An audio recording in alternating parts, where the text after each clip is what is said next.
On a warm August afternoon in 1950, in the quiet city of Great Falls, Montana, a man named Nick Mariana, believed he was capturing something ordinary, something familiar. As the general manager of the local baseball team, he spent many days at the stadium filming practice sessions, updating footage, and preparing reels for promotional work. But on that particular day, something strange drifted across the sky, something he would follow with his camera, something he could not explain, and something that would soon ignite one of the most controversial UFO investigations in American history. His short film, shot with a simple 16mm camera, would become one of the earliest and clearest UFO recordings ever made. And yet, according to Mariana himself, key parts of that film mysteriously disappeared after federal authorities took it for analysis. Frames were missing, objects had vanished, and what remained was only a shadow of what he had originally captured. This is the story of the Mariana UFO Incident, a case marked by eyewitness testimony, alleged evidence tampering, government intervention, and a media storm that twisted the truth until no one knew what was real anymore. It was August 15th. The afternoon sun was bright. The sky was a clean, empty blue, stretching wide above the baseball diamond. Nick Mariana, standing near the grandstand of Legion Stadium, was preparing for a routine day of filming. With his 16mm Revere camera in hand, he surveyed the field, checking lighting and angles as he had done countless times before. His secretary, Virginia Raunig, was with him, a detail that would later prove important. Just after 11:30 a.m., Mariana noticed something in the sky. Two bright, silvery disks moving swiftly over the city. At first, he thought they might be reflections from a plane or sunlight catching on the fuselage of a passing aircraft. But as he watched them glide silently, smoothly, and impossibly fast, he realized they weren't behaving like anything he'd seen before. He lifted his camera, focused quickly, and began filming. The objects moved in a perfect formation. Two circular disks, metallic and bright, rotating just enough to flash sunlight.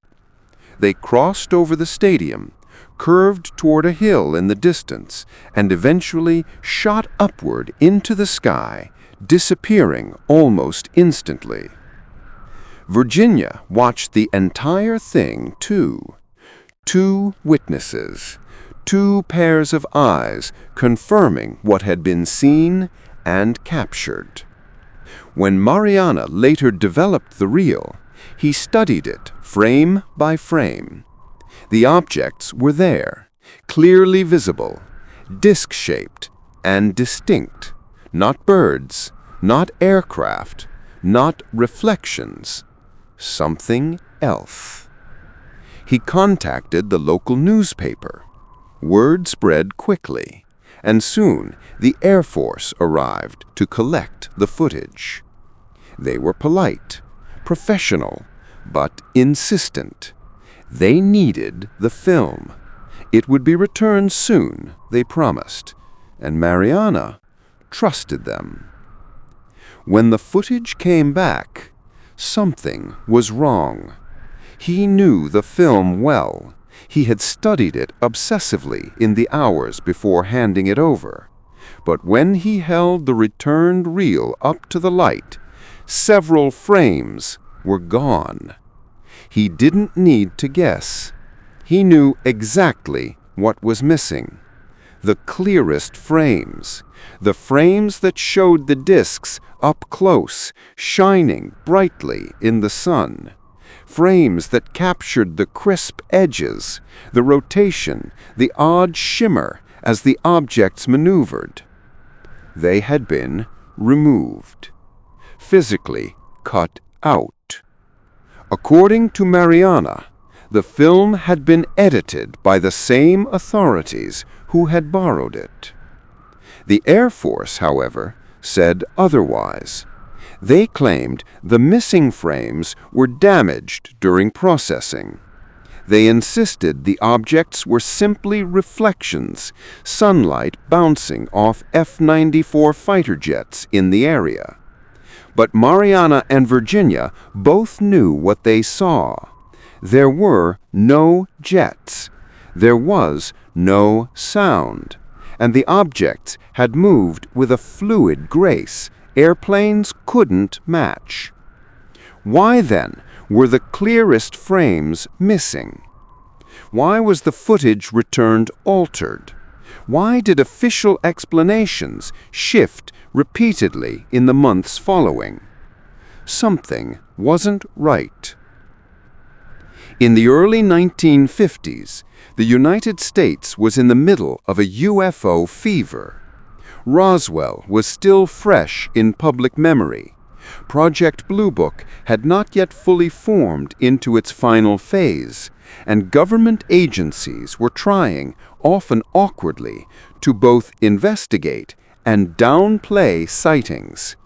The Mariana UFO film arrived at a sensitive time. It was one of the first motion picture recordings of unidentified objects, not blurry lights, not anecdotes, but moving, physical evidence preserved on celluloid. The public wanted answers. The Air Force wanted control. When the case hit newspapers, the story shifted depending on the source.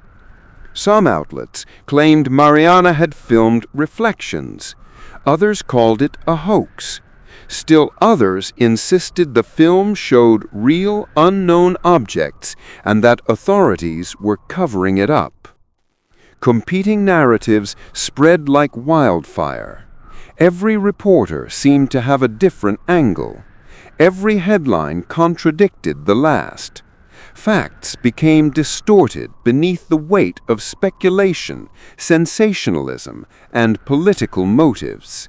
And in the middle of it all, Nick Mariana kept insisting, "The film I gave them is not the film I got back." Even decades later, he never changed his story. Years passed. Investigators, researchers, and UFO historians continued to revisit the case. Project Blue Book eventually analyzed the surviving footage, the edited, incomplete reel. Their conclusion, predictably, was that the objects were reflections from jets. But photographic experts disagreed. Frame analysis done by independent researchers detected no aircraft shape, no wing structure, no fuselage. The objects were perfectly circular, mirrored, consistent in shape across frames. And the motion, smooth, constant, without wobble, did not match reflected sunlight or distant aircraft. And then there was the missing footage. The clearest frames, the closest passes, the evidence authorities should have wanted most. Gone. Eyewitnesses who had seen the original film were equally firm. Friends, associates, and technicians all recalled seeing two bright discs captured clearly on the film before it left Mariana's hands. After it returned, they said, the objects appeared smaller and less distinct. Not only frames, but clarity itself seemed stripped away. Was this deliberate manipulation, a mistake, or a move to dilute the impact of evidence the public wasn't supposed to see? And if it was deliberate, why? These remain open questions decades after the event. Looking back, the Mariana UFO footage was more than a sighting. It was the first UFO film ever submitted for government analysis, the first alleged case of evidence tampering, and the first time competing narratives collided. Military explanations, civilian testimony, skeptical dismissal, and media distortion, all racing to shape the truth. And in the middle of it all, Nick Mariana kept insisting. The